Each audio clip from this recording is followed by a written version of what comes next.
People gamble anything.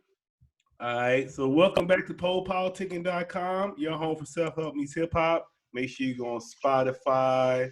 We on Google, Apple, YouTube, IG right now. 1212, I'm the place to be. My homie Gwala Deniro. How you doing? Yes, sir. What the business is? Chill, man. Why you go by Gwala Deniro? Man, really, bro, that Gwala shit, man, you know what I'm saying? It really stands for my posse, my gang, you know what I'm saying? My guys I grew up with ever since we was like 13, 14 years old, you know what I'm saying? We ran by a few aliases before we arrived to Gwala, but you know what I'm saying? Since I felt like I embodied the whole spirit of what Gwala was, like I just changed my whole first name to Gwala. Like my name was already like Gangsta Deniro, but I just threw the Gwala in front of it because we were just going full-fledged with the Gwala. So I just embodied the whole, you know, the whole essence of what being Gwala is. You feel me? So what is Gwala? Man, most of us, we from the bricks. Man, we come from the streets, but we were smarter. Like, you know what I'm saying? We really got lucky. You know what I'm saying? We made it out. You know what I'm saying? A lot of the music, I ain't gonna say it glorify, you know what I'm saying? Like bad shit or whatever, it really just reality.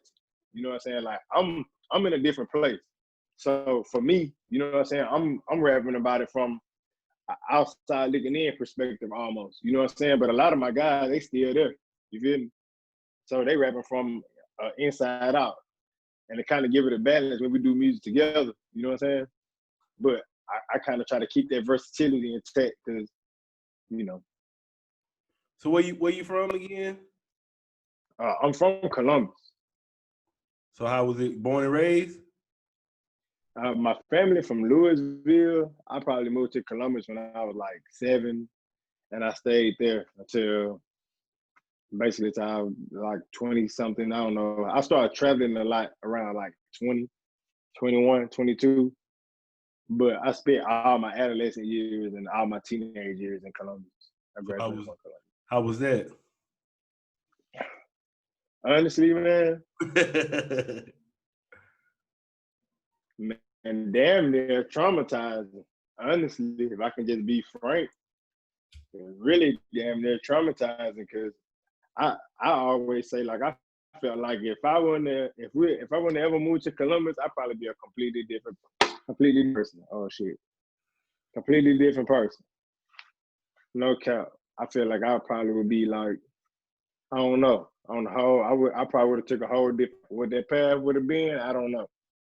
But so Columbus, man, Columbus can be it can be a dark place, man. I don't know. So how you got involved with music? Man, I always loved music, bro. Like I always loved music. Even when I was a little kid, I loved music. I loved 90s R&B. Like I grew up listening to like Michael Jackson and all that shit. Like I just love whatever. Like whatever my mama played, I love that shit. Whatever my uncle and them played, whenever he played Master P and UGK and A-Ball MJG, I love that shit. Like I just always loved music. And I don't know, I just ended up getting into it like around like 5th grade. Like, you know, I was just always the one that was had the gumption to be like, oh, okay, hey, come to my house. We can record a song over there. I have a radio and a keyboard, and I can record, you know, on the radio. And we can just make a song like that. Real up. And shit. I used to do it. Put the same. Play a date that. Yeah. Yeah. See, we grew up in a weird generation to where like we kind of saw everything. When I first started rapping, it was hard to put your music on CDs. Oh yeah. CDs. You know what I'm saying? It was hard. You feel me? This in 2003, 2002, where the average person just ain't recording it and putting it on the CD and voodoo. You know what I'm saying? You not no kids, no way. You feel me? So you could put it on a tape. I don't know. All you just need one. Yeah. Tape recorders. Man, we had a radio. Man, for a long time we used to record on like radio or karaoke machine. Then it got to the point where we would record on the computer, but we didn't have the technology to burn the songs onto a disc. So we would like just record onto it like a tape and play it. And then like once we first got into high school, like 2003, 4, something like that, that's when it really like boomed and the technology got more like user friendly, you know. Mm-hmm. And you know, people started putting their stuff out on CDs, and it was quicker to get our music out. Yeah. And but I always loved music, man. And once I moved to Columbia, they had such a rich local scene. You know what I'm saying? Like it was like they had like Red Rum, Doe Belly Stray, Big Bull. You had all these guys from like Aberdeen and all these guys, and they was everybody was like bumping their music like they was like, you know what I'm saying? Big, yeah, you feel me? Stars, like, and they was really local stars, and we used to think these guys were like freaking rich and famous for real, you know what I'm saying? And that shit, and me being in the Bricks at the time, the Bricks is a musical place, bro. I don't know why, but it just is. Like, what you when you mean? out there,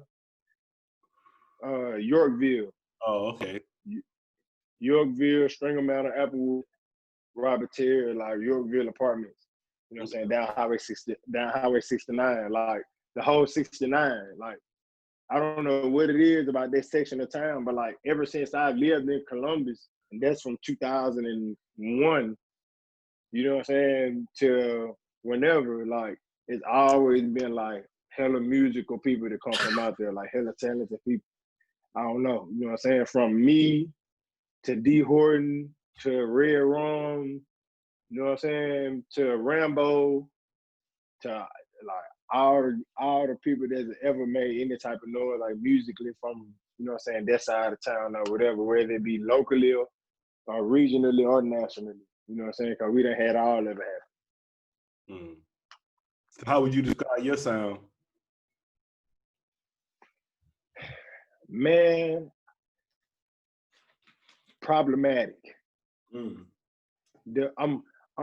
stuck in between a rock and a hard place.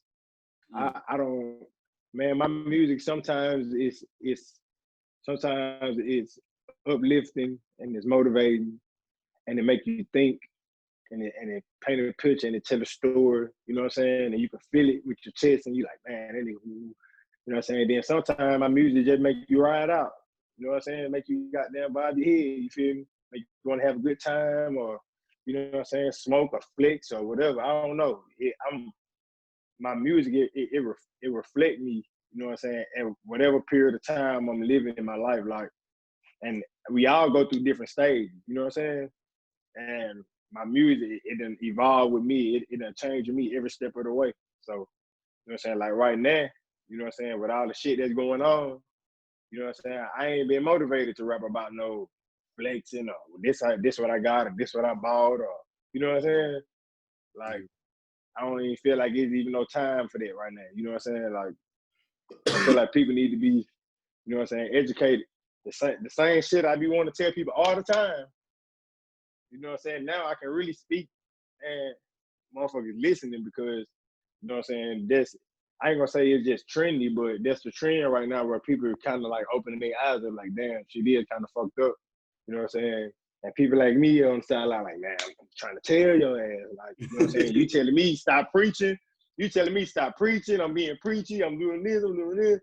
I'm like, man, listen, you're not listening, man. You know what I'm saying? There's something going on. And we got to try to put our foot on it before we get out of hand. And unfortunately, it and I already got out of hand. But sometimes that's what it takes for people to open their eyes up. You know what I'm saying?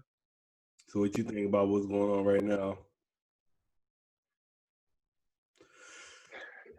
Man, just a bubble that's supposed to be burst a long time ago. Man, I feel like black people, we such good people, man. They don't have no idea, man. You know what I'm saying? We such humble and loving people. You feel me? Like, no matter how hard our exterior, because of what we had to endure and how we feel like we had to carry ourselves on a day-to-day basis to be protective of ourselves, our family. Man, I feel from what we've been through in the country and how we carry ourselves and our place in this country still from then to now, and what we contributed still after all that, man, we should have nothing but love and admiration. I don't understand. You feel me? And now that we're here and the conflict is here and we sticking our nose in it, I'm curious to see where it goes from here. Like they talking about maybe replacing police forces, and I don't. What you say? That's what I'm trying to figure out. Yeah, like we know what we got to do, but where do we go? Like, how do we do it? You know what I'm saying? Like if you eradicate the police, what do you replace it with? How is it effective? How does it not create chaos? You know what I'm saying? Because we seeing what a bit of a lack of police presence to do when the motherfuckers get together and they mad. You fuck some shit up. You know what I'm saying? The motherfucker remain mad, you eradicate the police, shit. You know what I'm saying? What we replacing with that? You know what I'm saying? We need to have like community officers, people that's familiar with, you know what I'm saying, the people around that take charge. Pay these people. You know what I'm saying? Like you will pay somebody who don't love nobody from around here, who ain't never seen nobody from around here, that's basically just occupying your neighborhood. And you in a constant state of paranoia. Why would you even want that job? That's what I don't even. Yeah, you have it like it gotta be you in a constant. Somebody gotta be somebody from that city or something. Yeah, or just somebody that fit the demographic. You know what I'm saying? That meet the demographic. It's not racist. It's nothing wrong with it. I mean, come on, man. We're people. If you're at a job, you know what I'm saying? Everybody gets along, but I work with mostly Hispanic people. They speak Spanish. I really speak Spanish. If I'm in the car, if they're in the car and it's just one of them and it's 4 black men, he gonna be comfortable because we're gonna make him feel comfortable, but he speak our language. If he around people that's more like him, you're gonna be more comfortable. It's not, you know what I'm saying? It's proximity. Everybody used to, you know what I'm saying? But you in an environment that you're not used to and you're scared of the environment. That's my whole thing. If you're here and you're in fear of everybody that's here, and you look at everybody as a potential suspect of a crime or whatever, that's gonna breed toxic behavior. That's why you got the police in it. I grew up in the bricks, man. They used to terrorize. Police used to get out their cars and walk around and follow us and make us go home. Like follow us, like where y'all going? We like, man, we can't even walk around our own neighborhood. And we didn't. We didn't have no rights in that neighborhood because it was, you know what I'm saying, the project housing authority. Like we didn't have no right. They could do that. You know what I'm saying? But yeah, I don't know. Like I said, I'm just looking at it like, where we go from here? I feel like everybody hard in the right place. Everybody doing the right shit. We just got to keep pushing. And shit, we'll cross that road when we get there. I think it's a good question to ask. It's good problem. You know what I'm saying? We getting this shit done. We kicking down the doors. You know what I'm saying? It's kind of like if they get too exposed, they gotta play ball. Once you get too exposed, you got to play ball. You know what I'm saying? It's the same way with, you know what I'm saying, 1967, 1968. You got to play ball. You got exposed. They pull your cap back. The whole world see you now. You got to, you know what I'm saying, lay off the niggas. Let the niggas make it. Real talk, because they don't want to let us make it for some reason. I don't get it. I don't understand it. So what's next for you? What you working on?